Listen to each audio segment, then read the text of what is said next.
Today, we're diving into something that is literally the foundation of everything we do as youth workers, facilitators, and volunteers. We are talking about communication ethics. My goal today is to hand you some highly practical tools for inclusive, respectful communication. And honestly, here's the best part right out of the gate. We are not aiming for absolute perfection here. We're aiming for awareness, connection, and growth. So, here's our roadmap. First, we'll look at the power of words. Then we'll tackle stigma, pity, and ableism. After that, we'll dive into youth-guided terminology. And finally, we'll walk through the graduated response model. Let's get to it.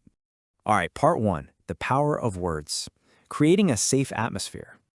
Think about it. Communication in youth work isn't just about handing out instructions, right? The words you use actually set the temperature of the room you're standing in. Just think about the contrast between two different approaches. Saying something like, "What support would help?" instantly builds a bridge. It tells a young person, "Hey, I've got your back." But something like, "That's so lame," oh man. Whether you meant it as a harmless joke or not, that phrase instantly builds a wall. It creates distance and exclusion, and it can literally undo weeks of trust building in a split second. Look, here's the bottom line. Your words decide whether a young person feels safe, respected, and included. And I want to be super clear right now, speaking directly to you.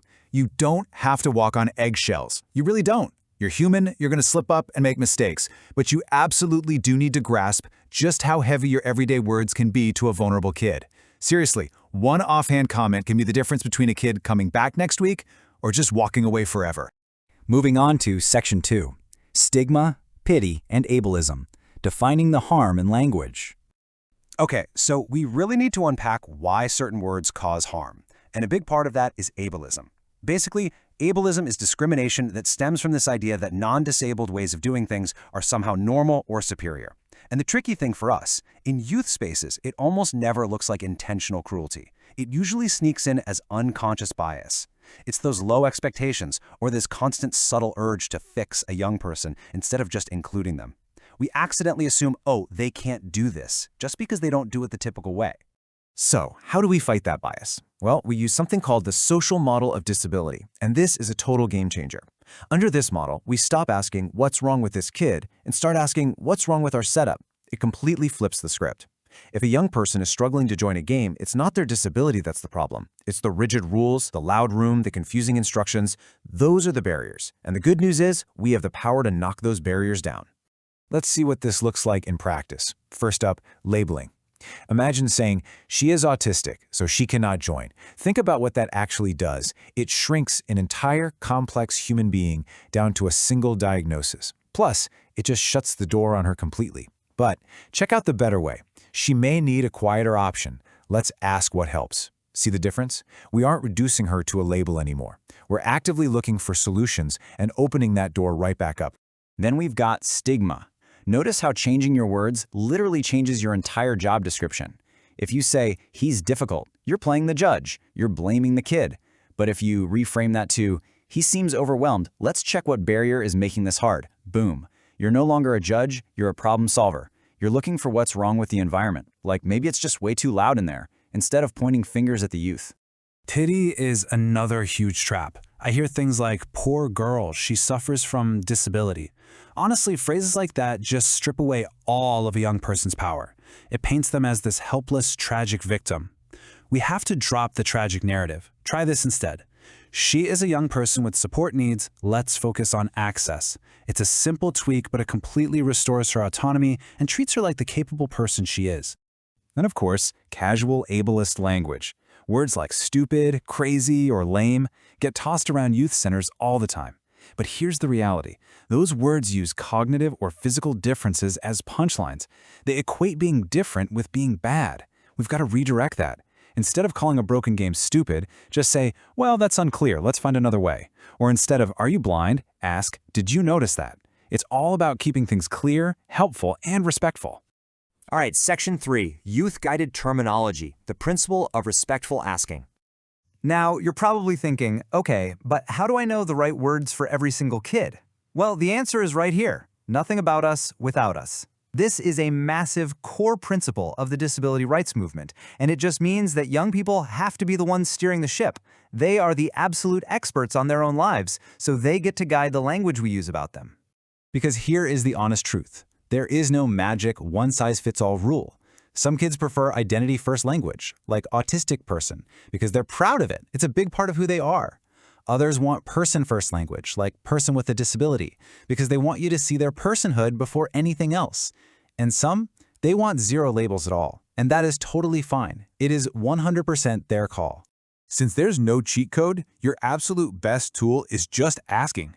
Seriously, don't guess. Just ask respectfully, how would you like us to talk about this? By just putting that simple question out there, you are showing huge respect for their autonomy.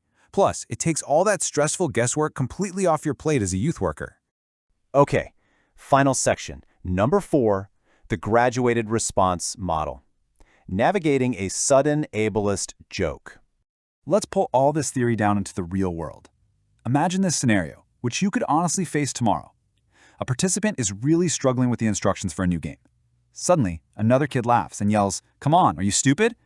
The whole room just freezes. The struggling kid looks down at their shoes.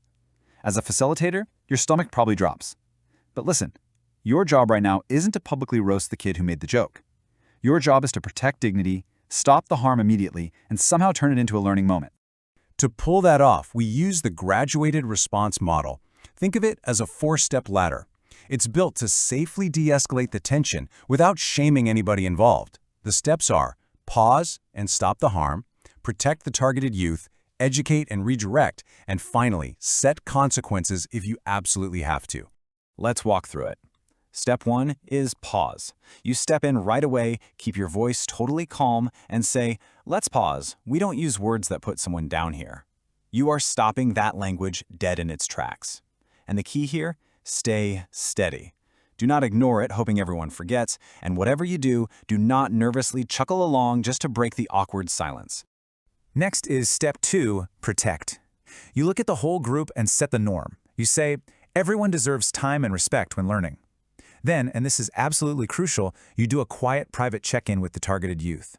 Just a quick whisper, "Hey, are you okay? Need a quick break?"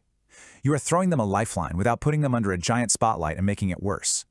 Now, while you're managing this, you have to hold some strict boundaries. First, never ever put the targeted kid on the spot to explain why that word hurt. That is definitely not their job. And second, do not publicly humiliate the kid who made the joke. Tearing them down in front of everyone just breeds defensiveness and resentment. Remember, our goal is to educate the room, not alienate a young person. Which brings us to step 3, educate. The immediate harm is handled, so now you can pivot to a teachable moment. Address the group and say something like, "Look, that word can hurt people, especially those who just need a little more time. Let's say what we mean without throwing insults around." It's a clean, simple redirection that sets a better standard for everyone. As we wrap up this explainer, I really want this to stick. You do not need a perfect vocabulary. Real inclusion isn't about memorizing a dictionary of politically correct terms. It's about paying attention. It's about having your radar up so you notice when language is creating shame or exclusion, and then actually having the guts to step in, course correct, and protect a young person's dignity. So I'll leave you with this question to chew on. Are your words building a space where every single young person feels they truly belong? Really take a hard look at your own everyday language. Because every single word that comes out of your mouth is either building a bridge to connection or throwing up a wall of exclusion. The choice is entirely up to you.